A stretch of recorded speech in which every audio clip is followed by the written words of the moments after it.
Oggi ho l'onore di ospitare la ambasciatrice di Cuba qui nel Consiglio regionale per l'iniziativa di far conoscere anche al Veneto quello che si sta portando avanti nella regione Calabria, ovvero la collaborazione tra medici cubani e medici della regione Calabria. È stato fondamentale questo incontro per capire che nella regione Calabria questa collaborazione è fondamentale, non solo per il mantenimento di alcuni reparti, ma anche nella riapertura di nuovi reparti che invece erano stati chiusi ancora prima del Covid, e soprattutto poi con l'ondata di Covid che è stata, diciamo, disastrosa soprattutto nel nostro paese. La collaborazione con questi medici arrivati da Cuba è stata veramente intensa, proficua per entrambe le parti, sia per il paese Italia sia per la Repubblica Cubana. Nella nostra regione diciamo che la situazione è molto diversa da quella della Calabria, però certamente abbiamo delle carenze di organico che andrebbero colmate, soprattutto magari nei confronti del personale infermieristico e operatori sociosanitari, che siamo, diciamo, anche qui in una situazione di difficoltà proprio per non reperire ulteriori figure professionali.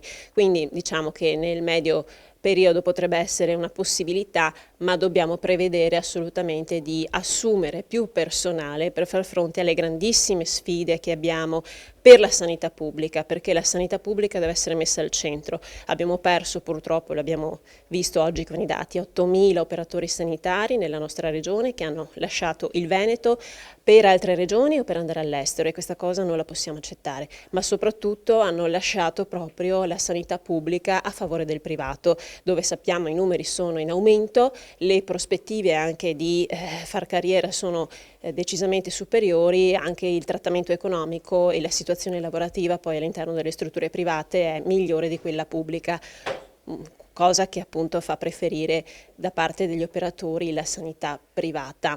Questa cosa per noi invece bisogna invertirla e favorire innanzitutto le condizioni di lavoro nel público per il mantenimento della sanità pública, que debe ser de tutti.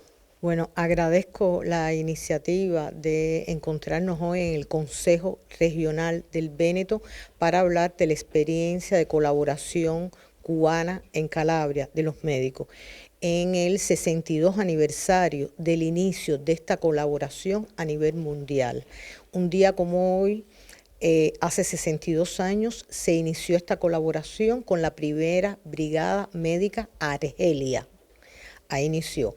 En Calabria estamos construyendo un nuevo modelo de colaboración entre la parte italiana y la parte cubana. Se trabaja muy bien en sintonía, los médicos cubanos apoyan a los médicos calabreses en aquellas esferas donde hay una falta de médicos, no sustituyen a los médicos, existe una colaboración muy armoniosa.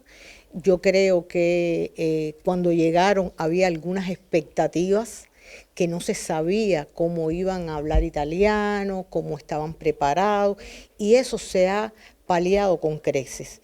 La experiencia ha demostrado que es una solución viable para Calabria, que los médicos ayudan muchísimo, la población está muy contenta y ellos se han insertado propiamente en la vida de la región, en todos los hospitales. Están en 27 hospitales, hay un número significativo, 379 médicos en disímiles especialidades, hacen pronto socorro, han bajado la lista de espera, es decir, la lista de espera es ATESA en los consultorios, en los hospitales, y están dispuestos a seguir colaborando. Cuba estará en Calabria mientras el pueblo y el gobierno italiano lo necesiten.